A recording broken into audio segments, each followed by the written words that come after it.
سیدنا ابو سعید خدری رضی اللہ تعالیٰ عنہ سے مروی ہے کہ رسول اللہ صلی اللہ علیہ وآلہ وسلم نے فرمایا، تم ضرور اپنے سے پہلے والے لوگوں کے طریقوں کی اس طرح پیروی کرو گے جیسے بالشت کے برابر بالشت اور ہاتھ کے برابر ہاتھ ہوتا ہے، یہاں تک کہ اگر وہ لوگ گو کے بل میں گھسے تو تم بھی اس میں ان کے پیچھے چلو گے۔ ہم نے کہا، اللہ کے رسول، کیا یہودی اور عیسائی؟ آپ صلی اللہ علیہ وآلہ وسلم نے فرمایا، تو اور کون؟ مسند احمد حدیث نمبر 345۔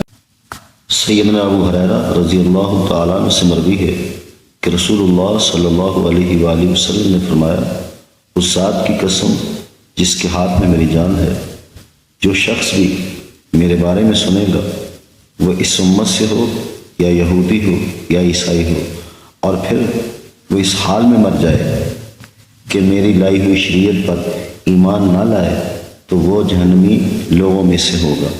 مسند احمد حدیث نمبر 5310۔